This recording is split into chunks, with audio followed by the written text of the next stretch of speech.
argument. This is one that I thought had died off long ago. But I encounter it every now and then. I encountered it a couple of years ago with a face-to-face conversation I had with the imam of the largest mosque in Orange County, Muslim al-Siddiqui.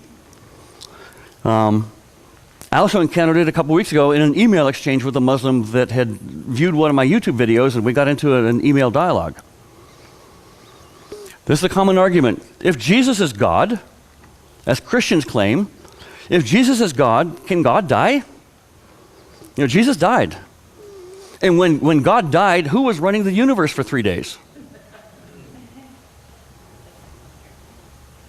You know, you'll hear Muslims give out this argument rather, arrogantly. If Jesus died and Jesus was God, then who was running the universe for 3 days? Answer that. The Father. Yeah. Well, here's the problem. And this is exactly how I explained it to this imam that gave me this argument. I said, Mr. Siddiqui, do you realize what you just said? You created a huge, huge error. I said, Mr. Siddiqui, when I look at you, are you solely composed of just your flesh and blood? When the carcass that you call Mr. Siddiqui dies, does Mr. Siddiqui die? Or is there a spiritual aspect to you? Is there a soul that continues to live forever? He was in a bind because even the Quran admits that we're not just composed of our flesh and bones. And so I had him in a pickle.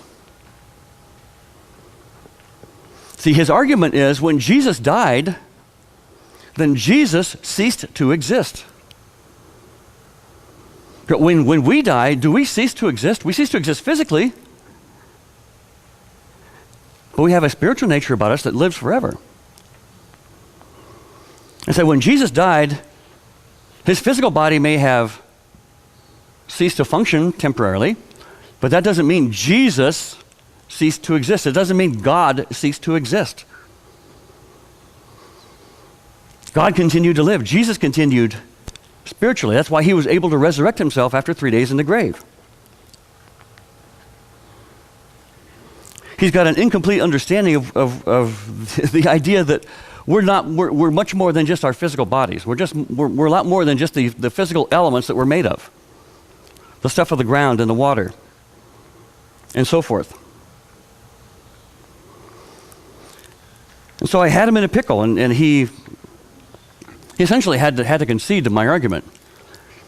I brought up the verses in the Quran, I think it's Surah 3, verses 169 to 171, quoting this off the top of my head, which says, "Say not those who are slain in the way of Allah as dead. Nay, they are alive evermore with their Lord, enjoying the bounties that he has given to them."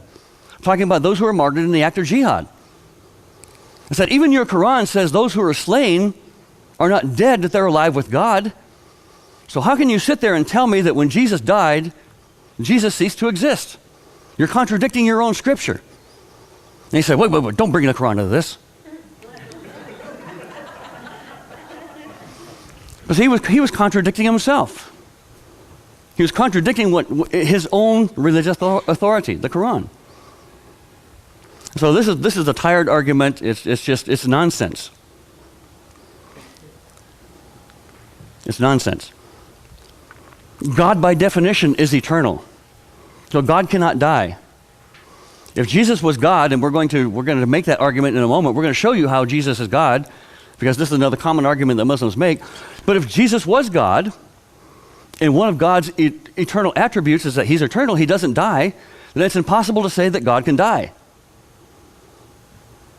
God cannot do something that is outside the bounds of his character, what defines him as God. How many of you guys have ever heard the argument from an atheist? This is a common argument that atheists use. I'm sidetracking a little bit here, but this is fun stuff. How many of you have ever heard the argument from skeptics or something that says, if God is all-powerful, then how come he can't create a rock that he can't move? Can God create a rock that he can't move? Sort of, trying to catch you in a bind. If God is powerful, then he can create anything, then can he create a rock that he cannot move? How would you answer that question? See, the question itself is nonsense. Because God, by definition, is all-powerful. And so it is impossible for God to create something that he cannot move. It makes about as much sense as saying, can God create a square circle? Well, no, there's no such thing as a square circle.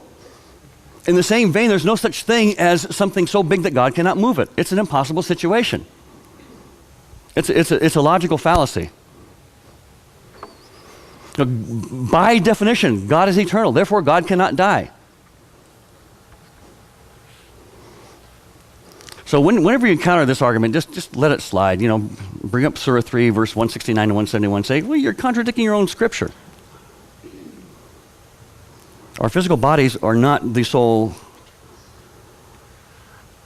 complete makeup of who we are as people. Just the physical aspect of it.